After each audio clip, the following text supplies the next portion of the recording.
Hello, Team Ignite the Fire. This is Snow here. I'm going to actually bring you some Snow's sales secrets today. You can thank Amber for the name. Nice alliteration there with the S's. But I wanted to talk to you guys a little bit about sales process, some of the things I'm seeing. I'm kind of reviewing some of the emails and the process of how you ask questions. And I kind of wanted to go over that and maybe give you guys some new challenges. Once again, remind you that I have a lot of background in sales. So I'm always here to help anybody with any questions or any obstacles that you may be facing. I'm sure Amber has a list of those as well, of overcoming a lot of objections. Because as we know, you're going to hear the word no a lot in the business, and that's actually when the game starts. When you hear the word no, that's when you know you got to go and you got to pull from your resources and a lot of things that you've used already in the discovery process, and we'll talk about discovery in a moment as well. So first off, I just wanted to address a quote with you by Zig Ziglar. Every sales has 5 basic obstacles. Okay, no need, no money, no desire, and no trust. So those are the things you're going to hear at the end.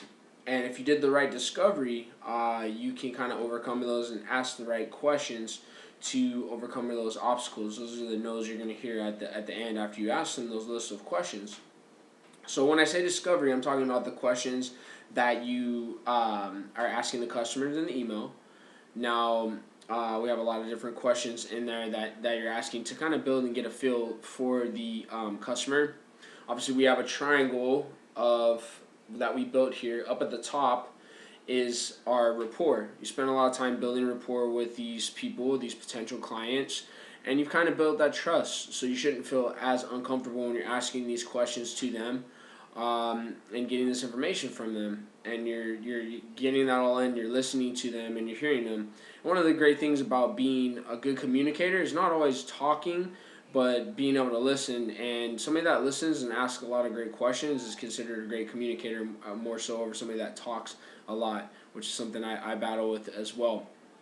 So we do our discovery questions there at the end, and we come up and we offer a program to them, and then that's when we potentially hear our no. Now, if somebody says no because of money, obviously we can't give them money. I wish you could pay and buy a program for everybody to change their lives, but that's something we really can't fix. But a lot of times, if they say something like, they're not certain about it, or there's something like that, then that means that you didn't build enough for trust and the rapport with them in that stage of getting them to send the email.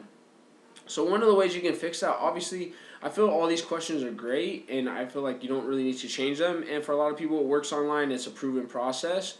I do want to challenge you, folks, guys and girls, to call maybe some of your customers to interview them over the phone. I know that's really scary, right? I mean, talking to somebody over the phone, and I mean, getting people over the phone, just at least give them that option so you can kind of interview them. It gives you a chance to actually build even more rapport and gain more trust. You have to show people that you care about people before they're going to care about what you care about, and let them actually help you, because you're ultimately there to help them.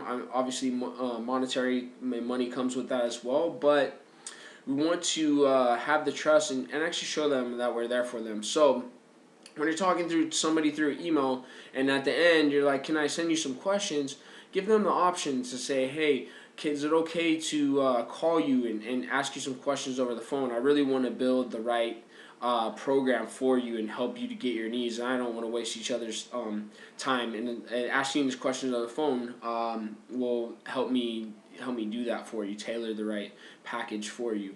So hopefully they say yes. If no, of course, proceed through email as usual.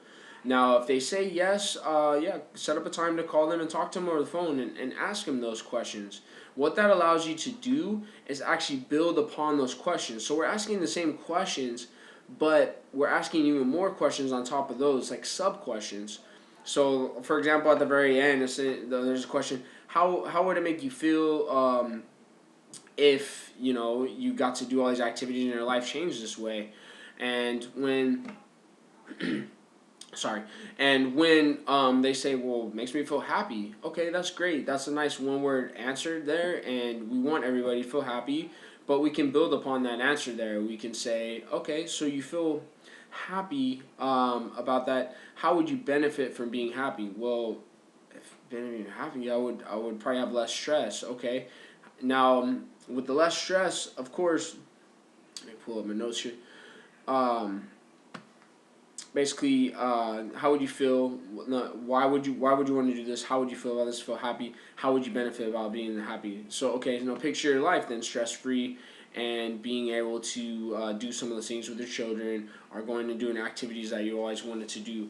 So basically, what we're doing is we got our little pocket right here on our shirt, and we're getting nuggets with these questions and putting them in our pocket, and we save those for the end at the nose. So we kind of determine what the no's that we're going to hear back. We're going to either hear, those 5 basic no's there.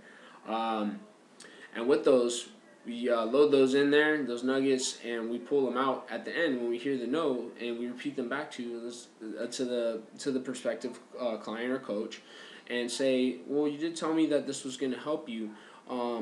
Can you let me know if there's any other reason why you're saying no? If it's something that you believe there's no trust with us yet between the two of us, or what's kind of the setback here? What can I do to help you with the decision to do the things that you said earlier, these questions and answers that you'd want to do with your life? Because we always, at the end, we kind of repeat back. Obviously, that's what Amber's having you guys do. Repeat back to them based off what you told me. These are things that you want to do with your life. This is how I'm going to help you get those goals. And still, at the end, if they say no because of money or whatever reason, obviously we try to help them as best as we can. But we would like them, obviously, to buy a challenge pack. That's the ultimate, I feel like, goal. And we know that's going to give them the best results to get them where they want to go as well. So just remember, over the phone, when you talk to them and you ask these questions, you can kind of dig deeper. You really want to dig deeper and, take notes. They can't see you taking notes. Take notes to go back there when you answer those questions. Print out the questions and ask them one by one, obviously, and write little notes on there so you have those to kind of reiterate back to them.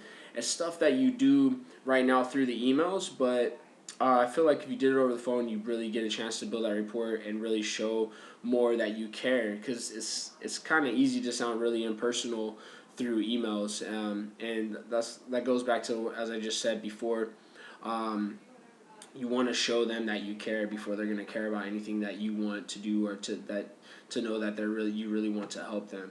So let me see. That's a lot of what I covered there. So I mean, really, you guys have a really great game plan in place with that pyramid there, building the rapport at the top.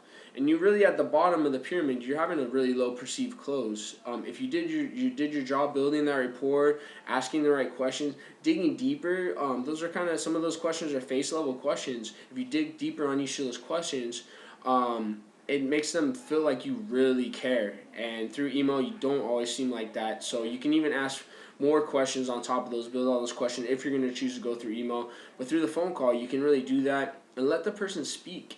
And listen to them and hear what they're saying, and take notes, and always repeat back to what they're saying, as to, so what I'm hearing you say is, and don't try to, obviously, why they're asking you questions, try to relate to them, but don't try to push anything on them at that point. Just kind of save it to the end and tell them, say, here's what if you like, I can give you a recommendation, or maybe something I would do in the situation with the program, and this is what I think they want to do. And obviously, of course, sound like you're an expert on that, because y'all been doing this for a while.